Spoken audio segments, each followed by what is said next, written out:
No movie is more responsible for the current popularity and style of modern superhero films than X-Men. Let me be clear. X-Men was not as important as Superman or Blade when it came to proving that there's an audience for superhero movies.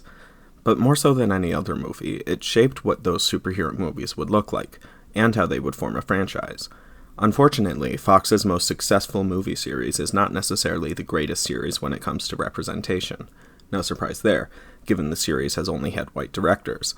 But given its extreme influence in the superhero genre, it's sad that, even when it has options to provide decent representation, given the progressiveness of the source material, they elect to do the same thing over and over again.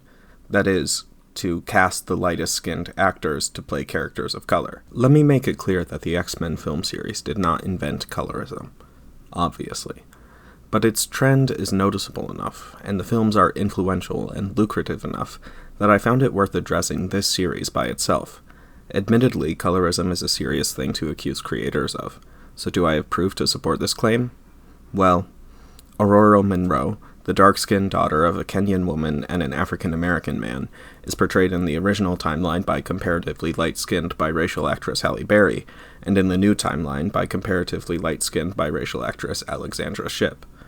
Dr. Kavita Rao, an Indian doctor with medium brown skin, is portrayed by light-skinned Iranian-American actress Shohreh Aghdashloo. Silver Fox, a member of the Blackfoot Confederacy, sometimes depicted with darker skin, is portrayed by light-skinned, mostly white actress of unverified Cherokee ancestry Lynn Collins. Angel Salvador, a dark-skinned adventurer with natural hair, is portrayed by comparatively light-skinned biracial actress Zoe Kravitz with a weave. Bobby da Costa, a dark-skinned mutant with an Afro-Brazilian dad and a white Brazilian mother, whose race is important to his origin story, is portrayed in Days of Future Past by white Mexican Adan Canto, and in the upcoming New Mutants movie by light-skinned Brazilian actor Henry Zaga. Danielle Moonstar, a member of the Cheyenne tribe, sometimes depicted with darker skin, is portrayed in the upcoming New Mutants movie by light-skinned actress Blue Hunt. Dr. Cecilia Reyes, a genius black Puerto Rican doctor with natural hair, is portrayed in the upcoming New Mutants movie by light-skinned, mostly white Brazilian actress Alice Braga, who has natural hair, but obviously it's not Afro-textured. This isn't even getting into how, of the several Jewish and Roma characters in the franchise, none have been portrayed by Jewish or Roma actors. With the exceptions of the Wolverine, Logan, and the 2 Deadpool movies, all 4 of which are far from perfect when it comes to representation, every X-Men movie contains a character that has been whitewashed or had their skin lightened from the comics. Of the characters of color adapted into these movies, those whose skin has not been lightened include Spike, who was turned into a villain, Bishop and Warpath, who have no character development and are killed off twice and then disappear, Kestrel, who is killed to motivate Logan, Jubilee, who is placed in such a minor role that she is abandoned in the next movie altogether, Lady Deathstrike, who has her agency taken away from her and is killed in the most brutal way in the franchise, and Darwin, who is depowered, no longer an Afro-Latino, appears for mere minutes, and dies to motivate all of the white X-Men. But hey, movie studios switch around races and ethnicities all the time, you might say. Do I think it's okay to change a white character to a character of color, but not a character of color to a white or light-skinned character? Well, Fox certainly has taken white characters from the comics and made them people of color in the movies. Like Trask, a genocidal, militant white man turned into a black man. Or Callisto, traditionally a white anti-hero with good intentions and questionable morality, turned into a militant, sadistic Dominican. Or Arclight, a murderous supervillain turned into a militant, sadistic Dominican. Or Blink, a dynamic, verbose, white-coated woman in the comics turned into a stoic, emotionless Chinese woman that dies twice and is then forgotten. Or maybe even Agent Zero, a white assassin with questionable morality turned into a cold-blooded, sadistic Korean American. So, in the X-Men movies, save for 4, if you're a person of color, you have to either be light-skinned, racially ambiguous, die quickly, be forgotten, or be a villain. Why am I bringing this up? Halle Berry is still a big player in the first 3 X-Men movies, right? And she is black. Isn't it good that she's providing representation for young black girls in the audience? Well, yes. But she's only providing complete representation for some of them, the ones with light skin.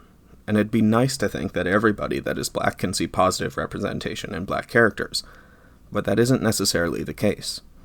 Repeatedly, especially for women, lighter-skinned individuals are portrayed as smarter, kinder, braver, and more desirable than darker-skinned individuals in mainstream media, across all races except for white. Darker-skinned individuals on screen are often antagonists or tragic plot devices, while lighter-skinned individuals get to have more importance and development. I'm not qualified to discuss any of the intra-community reactions to this trend, and I wouldn't pretend that I am, so instead I will link to multiple further explanations from people that are below.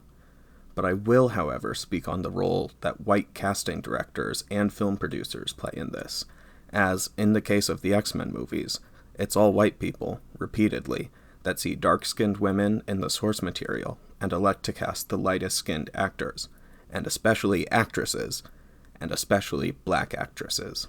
Now, you might argue, as some have, that biracial and light-skinned actresses deserve representation too, and you're absolutely right, they do. But they also have. Superhero movies outside of Blade, Black Panther, and Captain Marvel have had only light-skinned and biracial black women.